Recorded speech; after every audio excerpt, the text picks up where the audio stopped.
membentuk ion-ion fase gas. Itu inti dari ionisasi electrospray ionization.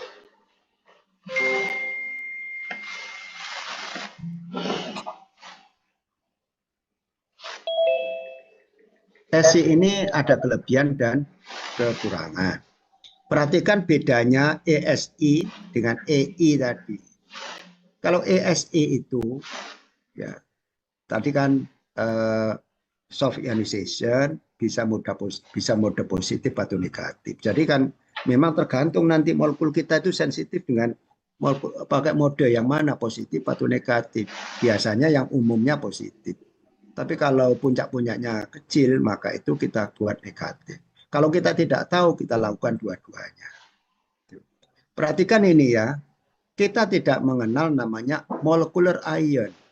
Bukan molecular ion yang kayak di GC. Kalau di GC tadi kan langsung membentuk berat molekul kan di situ. Kalau ini tidak, nanti bentuknya M plus H. Kalau pakai HCl ya, garam-garam. M plus H plus. Jadi kalau misalnya ketemu 100 yang paling kanan, kalau pakai SI, Anda kurangi 1 dulu. Bukan 100 ya, dikurangi 1 gitu. Itu bedanya. Ya. Kita tidak mengenal molekular ion. Ya. Tapi kalau M plus Na kebetulan membentuk garam, natrium, maka harus dikurangi 23. Kalau mode negatif akan min di sini ya. Berarti plus 1. Baik, electrospray ini kelemahannya tidak ada database library fragment. Kalau toh ada itu tidak selengkap dengan EI tadi. Hanya sesuai untuk sampel polar. Ya. Kemudian sensitif terhadap garam. Baik, itu ionisasi. Mungkin ada pertanyaan sebelum saya lanjut?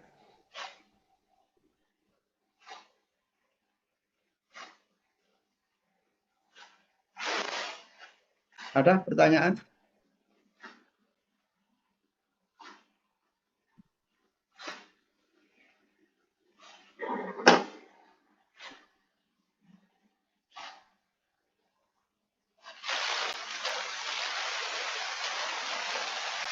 Ada pertanyaan?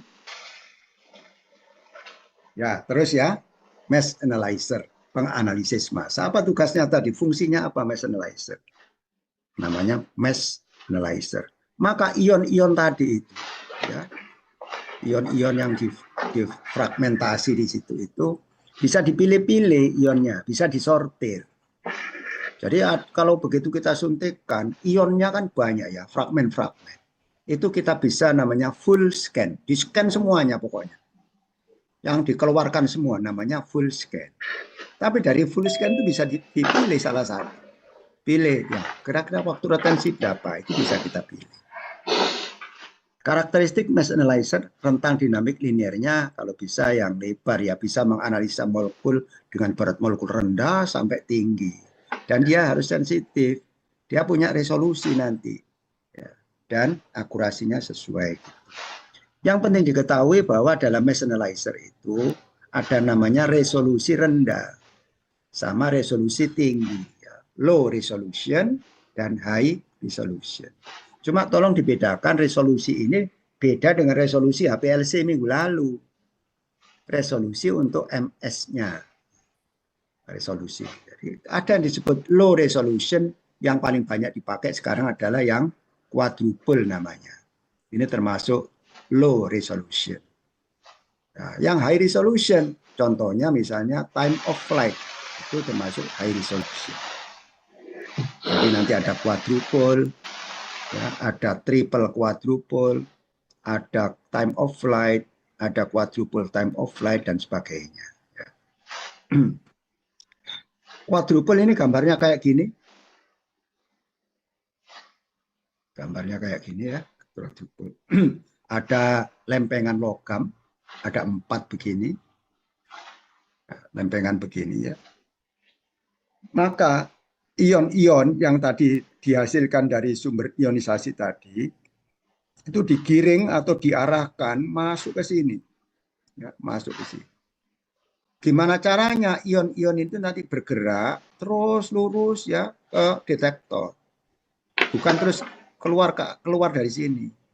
Nah, ion-ion analit memang dibawa terus ke arah detektor, tapi ion-ion yang bukan analit, artinya fase-fase gerak yang tersisa, dikeluarkan, atau molekul-molekul yang tidak dipentingkan itu dikeluarkan, ya, namanya non resonansi. Jadi resonannya tidak sama, jadi dia keluar. Jadi yang masuk di sini adalah analit kita, masuk ke detektor ini. Dengan cara gimana mengatur voltase ya, AC dan DC. Quadruple ini salah satu mesh analyzer paling sederhana dan sangat efektif. Ini yang kalau Anda kerja dengan GCMS, maka MS mesh analyzer-nya adalah yang ini, quadruple saat ini. Menggunakan 4 batangan logam tadi, mekanisme kerjanya ion-ion dipisahkan, ya, dipisahkan sesuai perbandingan massa dan muatannya selama melalui sumbu pusat quadruple tadi ya. Pemisahan ion dilakukan dengan pemberian voltase terkontrol. Ini quadruple. Bagaimana kalau triple quadruple? Kalau ini quadruple-nya 1, kalau triple quadruple ada 3 ini. Ya, ada 3 yang disusun seri.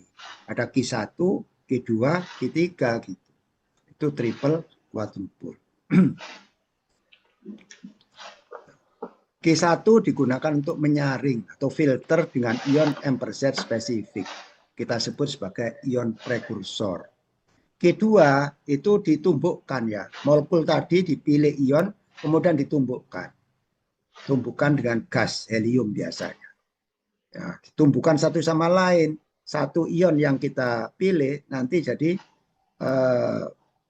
bukan 1, pecah misalnya jadi 2 atau jadi 3.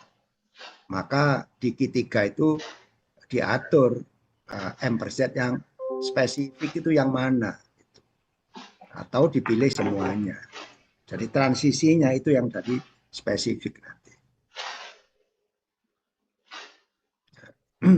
Jadi kalau saya punya triple quadruple, itu berarti quadruple-nya ada 3.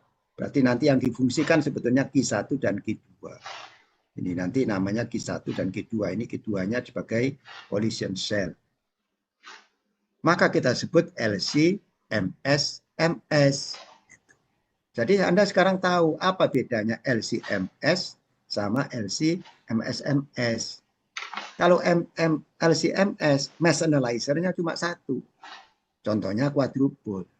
Tapi kalau quadruple sudah triple quadruple, kita boleh menyebut LC, MS-MS. Karena di dalamnya mesh analyzer-nya lebih dari 1. Baik sama-sama quadruple atau yang lain. Gitu ya. Coba perhatikan gambar ini. Kalau yang atas ini, yang kanan ya, ini kita pakai LC, Q, QQ, QQQ, MS, MS. Jadi quadruple itu ada 3. Cuma yang tengah-tengah itu di kaki kecil ya. Karena difungsikan sebetulnya untuk fragmentasi. Di sini ini. Jadi ada 2. Kalau yang atas ini LC-MS saja. Jadi dari HPLC atau UHPLC kemudian disuntikkan, masuk inlet di situ, tadi disuntikkan di HPLC-nya, maka keluarnya itu cairan. Nah, masuk inlet ini dalam bentuk cairan tadi. Setelah itu disumber ionisasi menjadi ion-ion, masuk ke menjadi mesh analyzer, masuk ke mesh analyzer. Setelah dari sini dipilih, kemudian dideteksi, selesai, atau dikeluarkan semua, namanya full scan. Bagaimana kalau saya punya MSMS? Ya, perhatikan ini sama masih ionize. Masuk mesh analyzer 1. Nah, dari sini ini sudah dikeluarkan ion-ion tadi sama dengan MSMS. Cuma ion-ion yang ada di sini itu dipilih salah satu. Yang mungkin yang kualitatif tujuannya atau tujuan kuantitatif. Yang ion yang dipilih di sini itu disebut ion prekursor. Nah, ion yang dipilih ini kemudian difragmentasi, kemudian jadilah dia berubah ya, transisi. Itu di MS2. Jadi ini namanya ion prekursor, yang ini namanya ion produk ya, baru dideteksi. Jadi LC-MS itu beda dengan MS karena mesh analyzer-nya lebih dari 1 ini prosesnya. Ini contohnya ya, yang tadi saya sebut tadi. Dari MS1 tadi ini fragmentasi yang namanya tadi CID ya, collision ya, collision shell tuh. Tapi kalau ini ya, ini keluar prekursor ion macam-macam ini. Ada yang di antara ini tuh yang kita pilih untuk tujuan kualitatif atau tujuan kuantitatif. Ya. Nah, begitu kita pilih satu, di sini nanti dihembuskan gas helium, dialirkan di situ, difragmentasi. Apa akibatnya? Yang kita pilih ion tadi itu bertumbukan dengan helium, gas helium. Ya, atau tumbukan satu sama lain, akhirnya pecah menjadi lebih dari satu. Pecahnya ini menunjukkan sesuatu yang spesifik.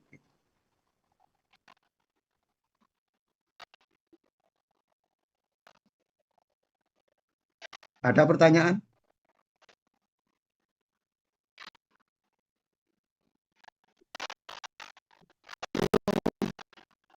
Ya, jadi yang di bawah ini Anda lihat sebetulnya bisa scanningnya itu bisa tadi parentnya saja atau prekursornya ya. Ini macam-macam caranya itu nanti. Ada istilah kalau selected ion monitoring ya atau MRM juga macam-macam istilahnya nanti kalau ditanya. Tapi instrumentasinya seperti itu. Baik, yang berikutnya namanya time of flight. Apa time of flight ini bahasa Indonesianya?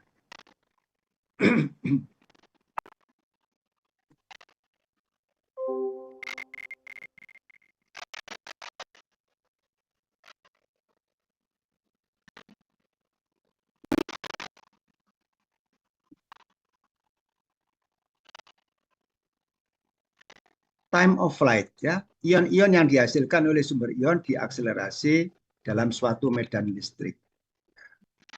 Jadi maksudnya gini nanti, ada mass analyzer yang modelnya panjang gini. Panjang itu bisa ini tapi biasanya bisa didirikan ya panjang. Jadi yang masuk ke mass analyzer ini ya, kan tadi fragmen ya, fragmen-fragmen, ion-ion itu. Yang M per Z-nya kan beda-beda. Masuk ke sini. Di dalam ruangan ini, ya, itu energi kinetiknya itu adalah dibuat sama. Energi kinetik. Masih ingat apa rumus energi kinetik? Siapa masih ingat? Karena energi ada potensial, ada energi listrik, energi apa? Kinetik. Apa rumusnya? Setengah MV kuadrat.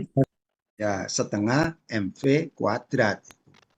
Jadi ion-ion tadi itu kan masanya kan beda-beda. Ya, masa itu beda-beda. M per Z-nya tadi kan beda-beda. Masuk ke sini. Tapi energi kinetiknya dibuat sama. Energi kinetik itu setengah MV kuadrat ini. Setengah MV kuadrat. Energi kinetik dibuat sama, M-nya beda-beda, berarti V-nya, kecepatannya itu berbeda-beda. Jadi begitu masuk ke sini, ini kalau naik ke atas ya, ini seret masuk ke sini, dia ternyata kecepatannya berbeda-beda. Tingginya juga beda-beda, sampai pada detektor berbeda-beda. Ya dia naik ke atas das buffetnya. Ada yang tinggi, ya, ada yang rendah. Itu tergantung masanya, kan? Maka begitu dia kembali, turun lagi, ditampung di detektor dalam waktu yang berbeda-beda. Makanya nanti namanya time of flight namanya. Jadi waktu terbangnya ini sampai pada detektor itu yang diukur. Ya, time of flight.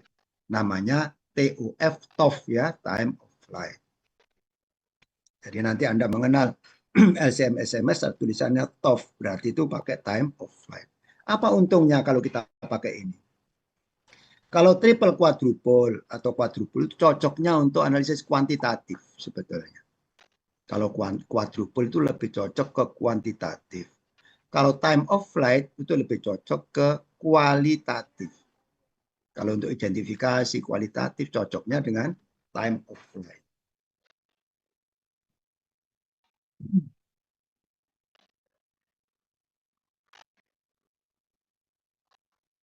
Ini ya, tadi ini.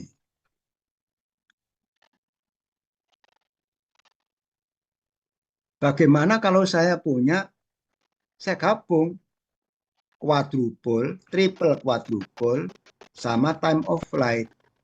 Namanya QTOF. Ya. Triple quadruple, time of flight.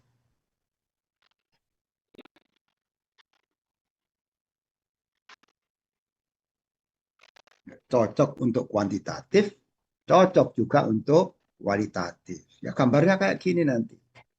Ini tadi triple quadruple-nya, ini dibawa ke atas gini ya. Tadi gambarnya kan mendatar, ini ke atas.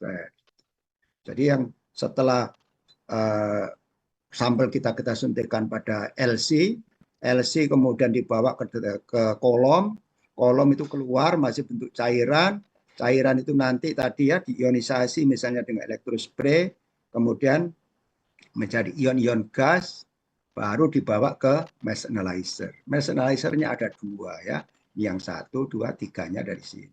Nah, yang di sini dibuat energi kinetik yang sama. Nah, ini juga termasuk LC MSMS. Karena mass analyzer-nya ada quadruple, triple quadruple sama time of flight. Nah, ini bedanya kalau kita pakai time of flight saja atau pakai QTOF. Ya tentu yang lebih bagus ya pakai QTOF ya. QTOF ini yang spektrum MSMS-nya sudah kita bisa lihat ion produknya.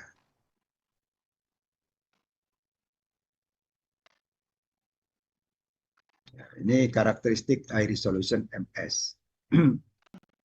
Sampai di sini ada pertanyaan?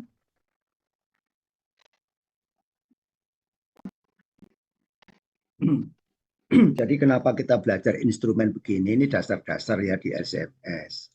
Jadi suatu ketika kalau Anda mengunjungi industri, entah tujuan apa, atau studi ekskursi, kemarin seperti minggu lalu yang saya pernah ceritakan. Jadi kalau ketemu orang-orang praktisi di industri, ngomong-ngomongnya itu yang kayak gini boleh.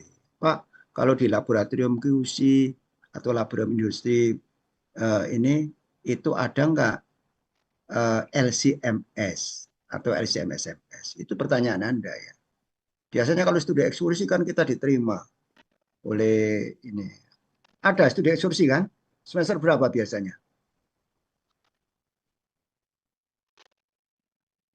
Semester 5-6, Prof.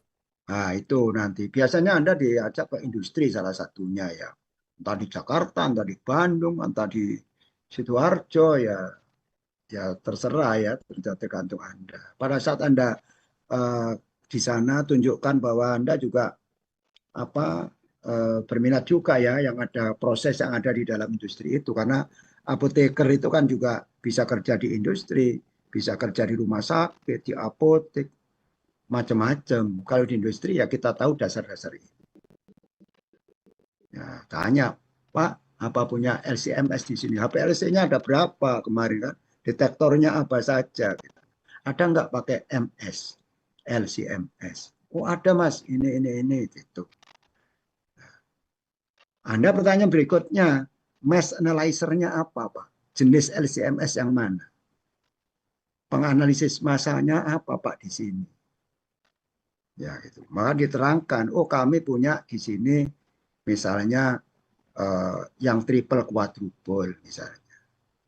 Misalnya begitu ya.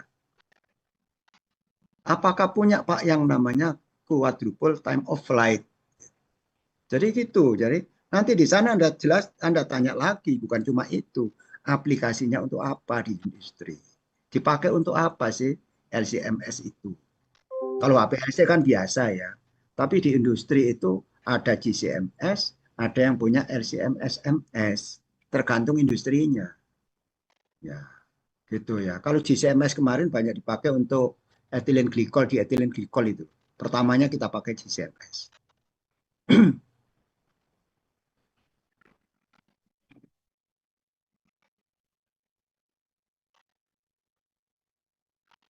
Jadi nanti perbedaannya apa? Gitu. Apalagi tadi Anda nanya, kalau di sini bisa ion source-nya apa Pak? Gitu. Sumber ionnya pakai apa? Atau Anda tanya interface-nya itu pakai apa? Istilahnya interface ya istilahnya.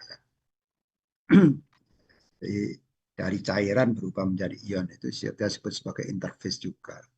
Ini ya, ada yang Kitov, ada yang TOF ya, ada yang ini yang baru ya, orbit trap ini. Oke, ini triple quadruple yang tadi saya sebut, nanti Anda bisa baca ya, apa gabungan dari triple quadruple time of flight. Data acquisition-nya itu nanti kalau kita sudah ke prakteknya, kita menganalisis data ini pakai apa, gitu. Macam-macam softwarenya itu, dan sangat friendly ya. Oke, ini gambarnya. Jadi nanti gambarnya kira-kira demikian ya, contoh-contoh gambar LCMS.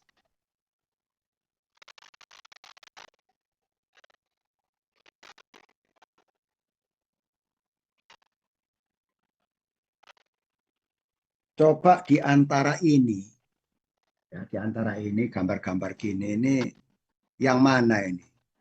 Apakah quadruple, apakah triple quadruple, atau yang time of flight? Coba nanti yang mana? Nah, coba ya, lihat dulu.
Ayo, gimana? Kalau saya tunjuk yang tengah-tengah ini, tengah-tengah atas ini, apa kira-kira ini?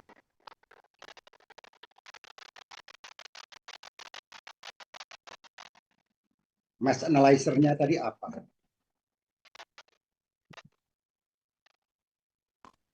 Triple quadruple. Ya, kok tahu Mas? Karena itu ada season 3 gitu, Prof. Ya, seri kan? Oke. Yang Betul, kanan Prof. paling atas, kanan atas, Prof mungkin, Prof. top. Yang lain, ada pendapat lain? Kanan atas,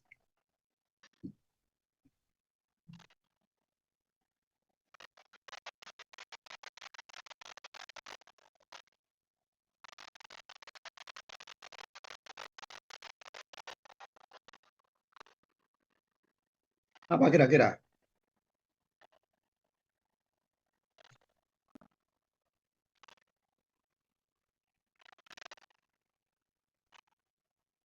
Qtov mungkin, Prof. Ah, Mas? Qtov. Qtov, ya kan ini kan triple quadruple ini ya. Itu kan sebetulnya 3 juga. Yang 3 ini baru pakai TOF. Jadi ya kalau ada menjulang ke atas gini, ya tanda-tanda itu time of flight sebetulnya. Tapi desain beda-beda ya antara perusahaan ya. Tapi umumnya seperti itu. Jadi kalau yang ke atas begini satu begini terus ini pendek begini ya jangan-jangan cuma time of flight saja. Kan bisa time of flight saja, bisa gabungan dengan quadruple. Jadi kalau sudah gabungan ada quadruple kan sama-sama mesh analyzer ya. Ya ada tadi mesh analyzer kan ada quadruple, triple quadruple, ada TOF. Sekarang saya pakai QTOF. Itu berarti dua ini, dua macam ini. Jadi ini termasuk yang tandem ya. Jadi ada dua yang satu quadruple, MS ini. Minimal Anda sudah tahu apa mesh analyzer-nya. Justru itu penting karena apa? Harganya beda loh ya. Kalau LCMS saja single quadruple ya 1 sampai 2 miliar sudah dapat lah ya. Mungkin 2 sampai 3 itu masih dapat itu satu. Tapi kalau misalnya triple quadruple kira-kira sekarang ya 6 lah ya, 6M kira-kira. 6M.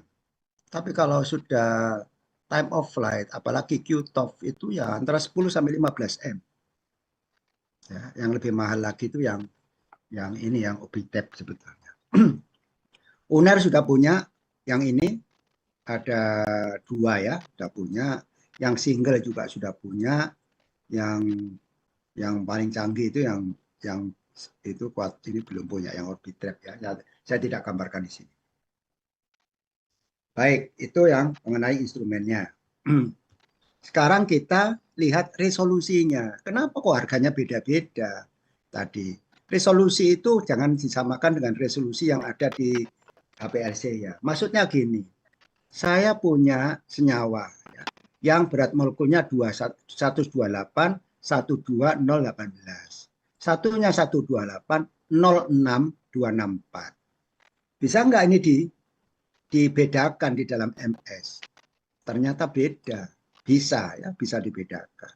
Bahkan sekarang misalnya katakanlah 128,12345 dengan 128, 12346 bisa enggak? Tergantung MS-nya ya. Kalau resolusinya makin tinggi, ya bisa gitu. Tergantung kemampuan alatnya. Nah, alatnya itu berarti apa? Harganya ya. Kalau kita beli yang memang tujuannya seperti itu ya, kita walaupun mahal ya kita beli. Resolusi itu diukur dari ini, delta M. Jadi spektra itu kalau digambar seperti begini ya, dibuat yang agak gitu. Biasanya kan spektra MS kan pipih ya, ramping. Maka delta M-nya itu kecil. Kalau delta M-nya makin besar, ya resolusinya kecil. Tapi kalau delta M ini makin kayak garis tadi, maka R-nya itu tinggi. Resolusinya tinggi. Makin tinggi resolusi, berarti kemampuan untuk membedakan dua zat yang berat molekulnya berdekatan, itu bisa. Ya, makin bagus di situ. Ya, istilahnya FWHM. Ya. Full width at half maximum. Jadi kalau saya punya berat molekul zat 400 misalnya analit kita, ternyata delta M-nya 0,4, maka resolusinya adalah 1000. Contoh kuadrupol MS tadi, cuma 1000 kira-kira. Tapi kalau kita sebut high resolution MS, maka ini tadi 0,004 misalnya. Jadi 100.000. Jadi coba gambarnya lihat. Pipih gini ya. Nah, jadi kalau model begini, itu nanti bisa membedakan ion-ion di tetangganya, dekat-dekat ini bisa. Dia mampu melakukan itu. Ada satu lagi namanya akurasi massa. Berapa sih kesalahannya? Errornya itu berapa? Errornya itu artinya kita tidak pasti ya itu, tapi ada kira-kira perbedaannya itu katakanlah 100 milidalton atau 1 milidalton. 1 milidalton itu artinya kan 0,001 ya berarti ya. Itu bedanya 0,001. Tapi ada juga yang bisa membedakan 0,00001. Bisa begitu. Tergantung pada mass analyzer-nya. Itu istilah akurasi. Coba perhatikan yang gambar ini, spektra ini. Gambar ini kan ada yang besar gini kan. Jadi kalau dapatnya dalam bentuk yang lebar begini, maka kalau kita lihat R-nya cuma 500 yang lebar. Tapi kalau MS-nya itu dapat lebih pipih, lebih ramping, R-nya jadi 5.000. Kalau lebih ini lagi 50.000. Bisa sampai 500.000 atau 250.000. Ya, itu sangat kecil ya. Apa artinya errornya semakin bagus kita bisa mendeteksi zat kita dalam perbedaan yang 0,0001 tadi. Tapi terus terang harganya memang mahal ya. Belum tentu punya, masalahnya di situ. Apa yang terjadi kalau kita analisa dengan R yang tinggi? Maka ada istilah target compound, targeted compound, sama untargeted. Yang untargeted itu zat yang kita tidak targetkan itu keluar semua untuk teridentifikasi yang ada di tetangga-tetangganya. Jadi beda molekul sedikit, berat molekul sedikit, berarti masih bisa. Oke, sekarang sudah instrumen gabungan ya. Kalau ini GC-MS, jadi ada GC dan MS-nya. Dan yang kita bicarakan khususnya hari ini adalah LC-MS. Ada pertanyaan sebelum saya lanjut yang terakhir ini?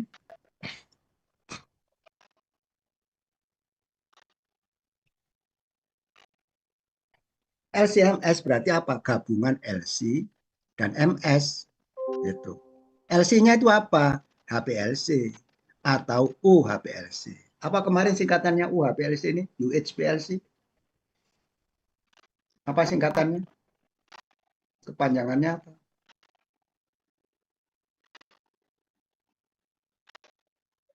Mas?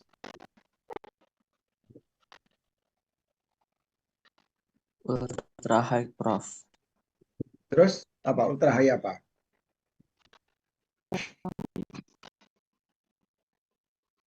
Ultra high performance liquid chromatography, Prof. Ya, gitu bahasa Indonesianya.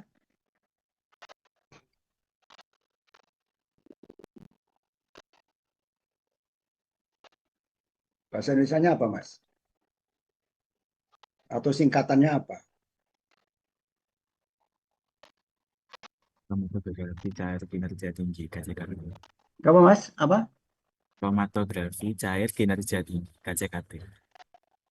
Itu kalau HPLC. Kalau UHPLC? Kalau UHPLC apa bahasa Indonesianya?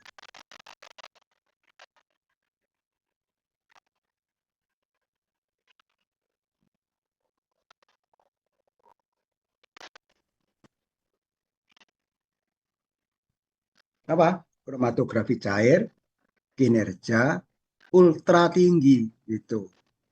KCK, UT. Ya, KCKT kan? Ya, tapi sekarang KCK, UT. Tapi saya lebih banyak ke bahasa Inggrisnya aja. Kadang-kadang tidak semua bisa kita terjemahkan bahasa Indonesia, agak kesulitan. Jadi HPLC sama MS yang kita cerita tadi. Itu ya. Jadi itu aja gabungannya. Kalau pakai GC ya GC-MS. Pakai ICP, ICP-MS, MS-nya sama. Nah, sekarang Kalau kita bicara spektrometri massa, itu adalah sifatnya spesifik. Mengapa kok spesifik? Tadi saya sebut ya, tadi di dalam spektra yang kita bahas tadi. Satu ya, tadi dari fragmen-fragmen yang muncul itu sudah spesifik. Jumlahnya ya segitu itu. Biasanya yang 3 yang tertinggi itu yang spesifik yang kita jadikan acuan ya. Ada 3 paling tinggi, yang tinggi tadi kan base peak. Ada 3 di antara itu, kira-kira berapa persen ya kalau antara standar dan sampelnya itu perbandingannya. Terus yang kedua, tinggi rendahnya juga spesifik. Itu yang dalam spektra masanya tadi. Ini LC-MS. Jadi kalau GC-MS ya yang gabungan yang ini tadi pakai GC tapi EI-CI. Tapi kalau pakai LC-MS itu berbeda di situ.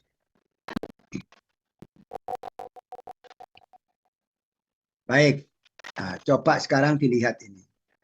Ya, dilihat ini. Jadi LC-MS itu nanti hari ini saya bicara cuma instrumennya ya. Nanti mungkin di kuliah berikutnya saya singgung bagaimana aplikasinya. Gitu. Untuk hari ini kebanyakan instrumennya. Coba perhatikan ini, untuk apa sih saya punya Kitov MS itu? Kira-kira untuk apa?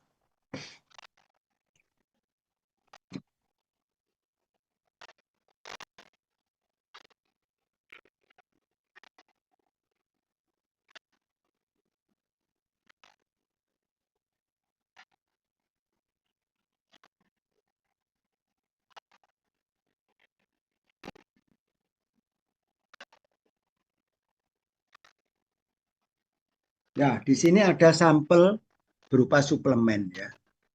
Jadi ada fluid suplemen atau health suplemen, suplemen kesehatan itu. Nah, kalau Anda melihat kasus-kasus atau ini di Indonesia ini banyak produk makanan yang ditambahi obat-obat. Termasuk obat tradisional, jamu-jamu itu ditambahi obat modern. Tak boleh itu. Jadi kalau misalnya di dalam jamu mengandung paracetamol atau antalgin, ya itu tidak boleh, itu namanya BKU, bahan kimia obat. Kan kita tidak tahu juga, orang jual jamu yang katanya larisnya begitu ya, kalau kita lihat lewat jalan terus orang jual jamu laris begitu. Jangan-jangan ditambahi obat, begitu nyeduh, seduh, seret, nyampur, sakit apa Pak? Ya linu-linu atau apa, kasih antalgin, seret. Kan nggak tahu kita. Nah, tapi kalau yang beredar-beredar di pasaran itu juga sama ya. Apalagi nih marketplace. Ya, marketplace itu suplemen kesehatan bisa di macam-macam ya. Kalau Anda masuk marketplace Shopee misalnya ada suplemen untuk pelangsing tubuh misalnya. Atau apa obat tradisional, jamu yang untuk melangsingkan tubuh. Hati-hati ya. Jangan-jangan juga masuk di sini. LC-MS atau LC-MS itu dipakai untuk analisis yang sampelnya sangat banyak ya. Sampelnya banyak. Kalau ini contohnya 98 macam zat yang ditambahkan ya. Zat yang ditambahkan itu ada 98. Apa maksudnya itu?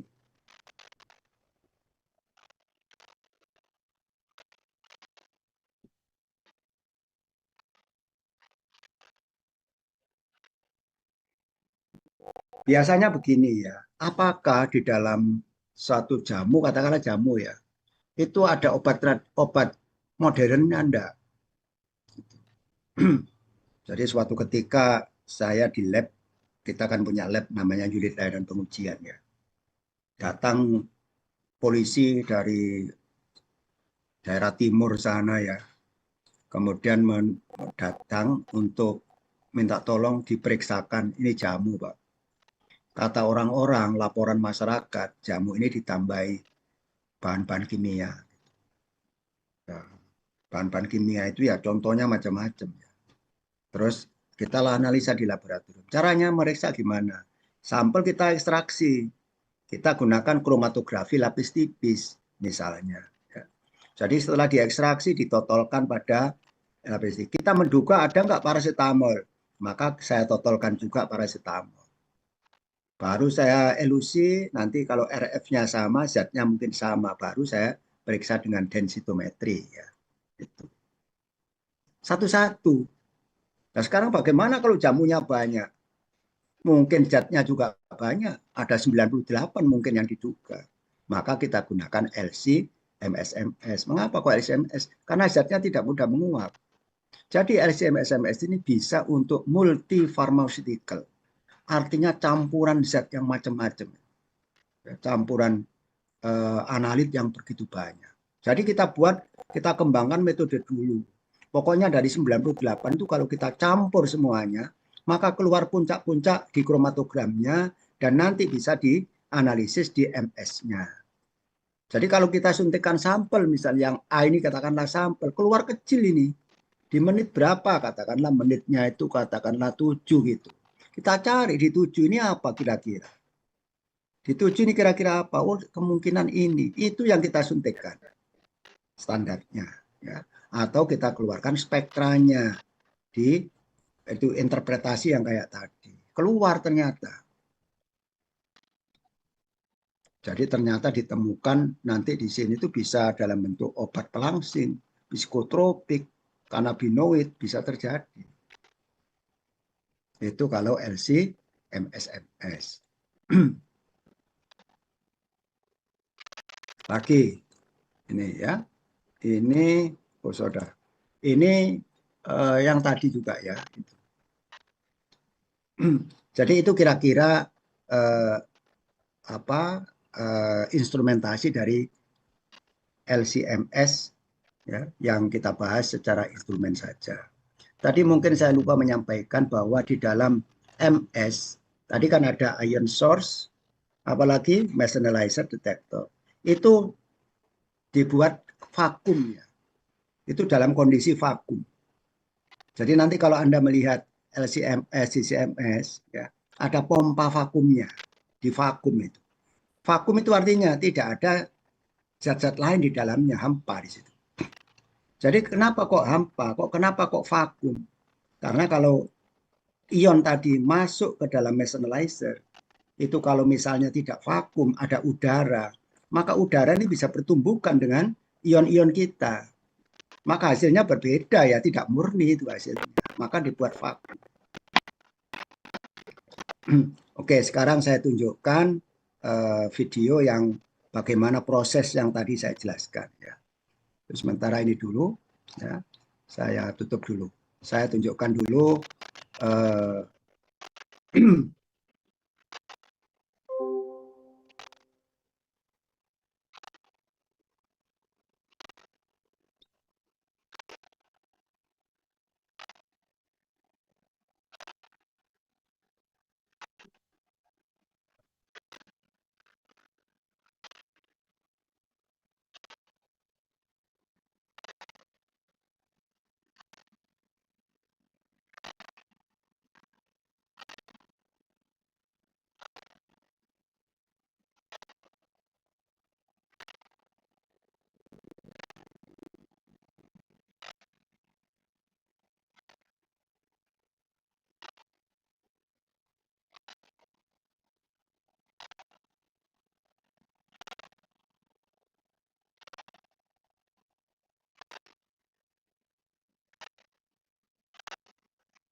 sebentar ya.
and turnaround time is Sudah keluar gambarnya Mas sama suaranya? Bisa, Prof. Sudah, Prof. Ya, coba kita lihat dulu satu dulu. Your samples are precious, and turnaround time is critical to the success of your organization. A sensitive yet rugged instrument that provides day-in, day-out performance is cornerstone to your workflow.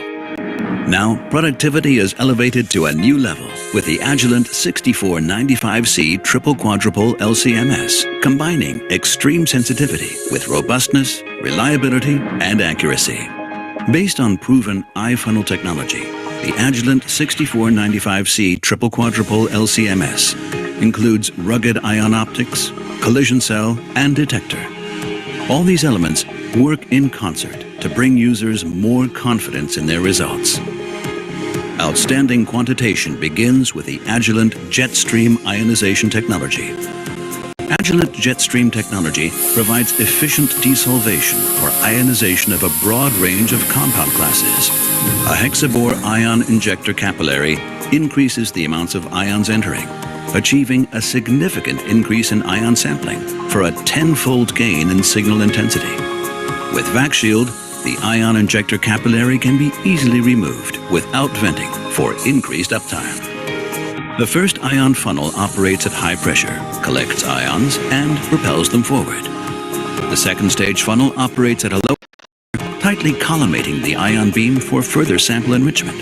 An optimized octopole ion guide provides high-efficiency ion transmission over a wide mass range. Newly engineered ion transfer optics increases precursor ion transmission for a higher sensitivity and precision.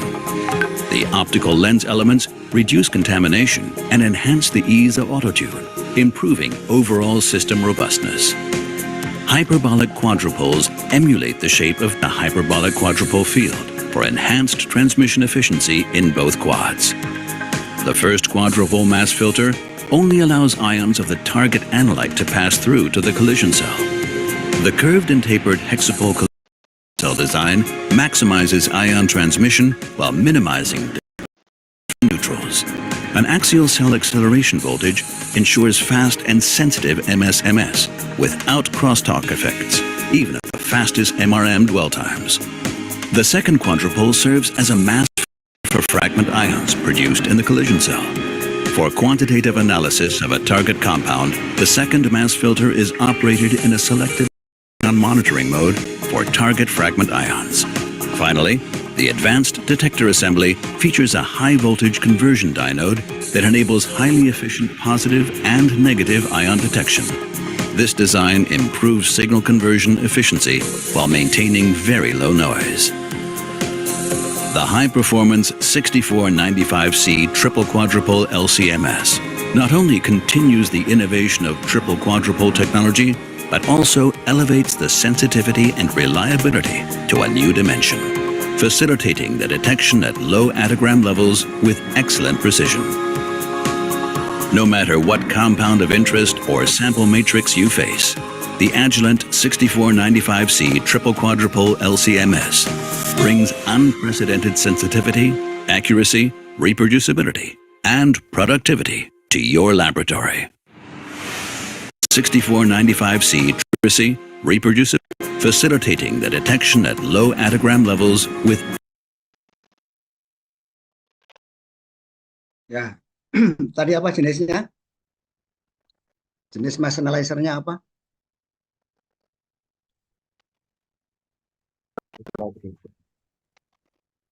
Ya, triple quadruple. Oke, coba lihat ini. Dipakai untuk screening ya di dalam teh hitam ini 250 macam pestisida. Jadi kalau kita sekarang kan banyak persyaratan ya, makanan-makanan itu ya termasuk teh atau produk herbal lainnya itu dipersyaratkan kalau jangan-jangan ada pestisidanya. Pestisida itu kan macam-macam, kita nggak bisa satu persatu ngitungnya lah. Sekarang kalau dengan LCMS quadruple ini bisa ya, men-screen untuk melihat apa mengandung zat apa, zat pestisida apa, itu sampai 250. Itu keunggulan dari LCMS yang tadi kita bicarakan. Satu lagi saya punya, ntar dulu. Yang ini apa? Whether you are identifying proteins and characterizing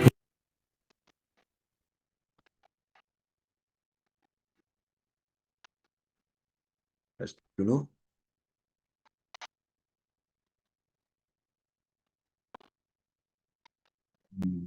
Belum muncul ya Pak, sebentar ya.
you are identifying proteins and Suaranya sudah bisa keluar, Mas? Halo? Sudah, Prof. Sudah ya. Oke, satu lagi nih. whether you are identifying proteins and characterizing post-translational modifications, searching for metabolite biomarkers, or finding impurities in pharmaceuticals or food. The Agilent 6510 Quadrupole Time-of-Flight LC-MS is an outstanding choice.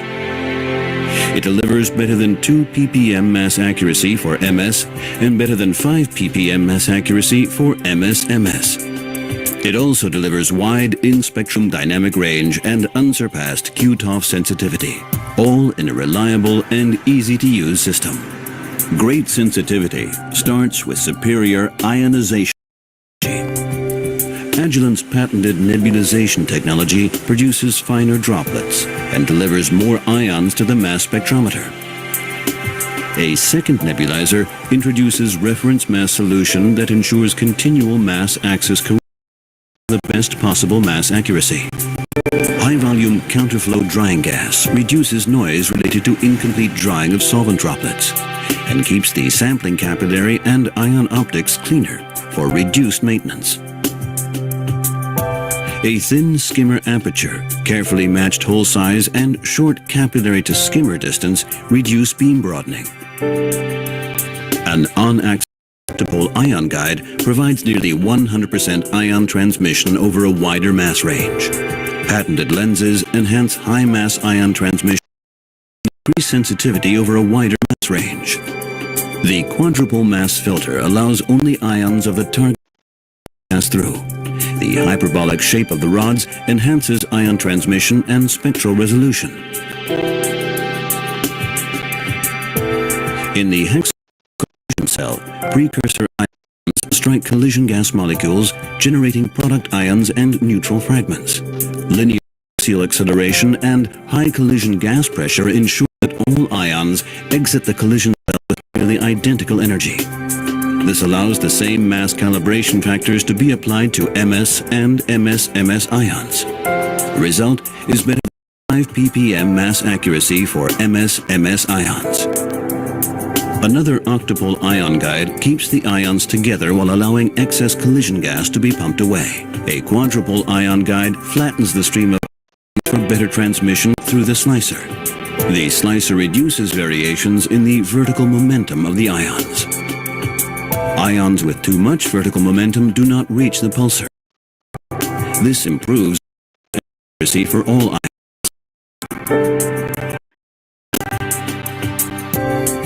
The flight tube is constructed of special materials with very low coefficients of thermal expansion, so it is less sensitive to temperature changes.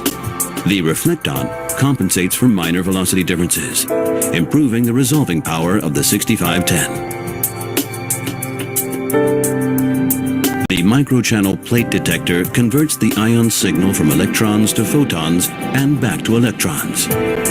This electrically isolates the high voltage flight tube and front of the detector from the signal passed to the electronics. ADC digitizer electronics provide extremely high mass accuracy over a broader dynamic range. The 6510 offers outstanding in-spectrum dynamic range for a time-of-flight instrument. When you need the ultimate in LC, MS, MS power and versatility, the Agilent 6510 QTOF provides it, with an ease of use and reliability rarely found in a research spectrometer.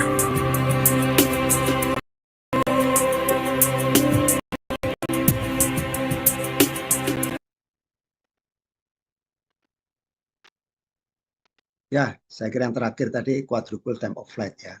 Jadi itu gambaran instrumennya seperti itu ya. Baik, sebelum saya tutup ada pertanyaan?